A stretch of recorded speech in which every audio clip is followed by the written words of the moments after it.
नमस्कार विद्यार्थी मित्रांनो, आजच्या व्हिडिओमध्ये आपलं सगळ्यांचं स्वागत आहे. आपण आज 11वीची जी ॲडमिशन प्रोसेस आहे याच्याबद्दल थोडंसं बघणार आहोत. ही जी डेट आहे ॲडमिशनची लास्ट डेट 23 तारीख होती. 23 तारखेला लास्ट डेट असल्यामुळं बऱ्याच जणांना प्रॉब्लेम येत होते, की 2 दिवसामध्ये, 3 दिवसामध्ये वेबसाईटचे प्रॉब्लेम होते. बरेच इश्यू त्या ठिकाणी विद्यार्थ्यांना उद्भवत होते.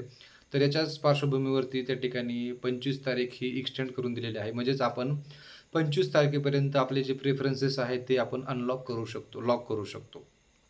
तर यामध्ये बरेच प्रॉब्लेम असे होते, की ती जी वेबसाईट आहे ती हँग होत होती. बऱ्याच जणांना त्याच्यामध्ये कॉलेज सर्च करण्यासाठी प्रॉब्लेम येत होते. कॉलेज सर्च करण्यासाठी आपण एक कॉलेज सिलेक्ट केलं त्या ठिकाणी ॲड केलं तर ते दुसरं कॉलेज ॲड करतेवेळेस डबल पहिल्यापासून त्या ठिकाणी कॉलेजेसची लिस्ट येत होती. त्यामुळे बरेच त्या ठिकाणी प्रॉब्लेम आपल्याला उद्भवत होते. तर याला सोल्युशन म्हणून याची जी डेट आहे ती डेट थोडीशी एक्सटेंड केलेली आहे. ती जी डेट आहे ती आता जे रिवाइज शेड्यूल आहे त्यानुसार 25 तारीख ही हे आतापर्यंतचे दुसरं एक्सटेन्शन आहे. ठीक आहे.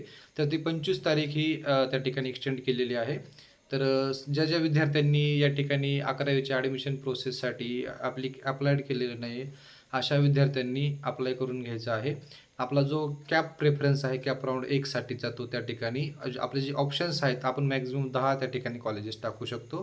तर ते 10 कॉलेज त्या ठिकाणी टाकायचे आहेत आणि आपलं जे ॲडमिशन आहे ते निश्चित करण्यासाठी जो आपला प्रेफरन्स आहे, तो प्रेफरन्स आपल्याला पूर्णपणे भरून कॉलेजेस सेव्ह करून त्या ठिकाणी आपल्याला ते प्रेफरन्सेस ॲड करायचे आहेत आणि लॉक करायचे आहेत. म्हणजे आपण त्या राउंडसाठी त्या ठिकाणी ग्राह्य धरले जाऊ.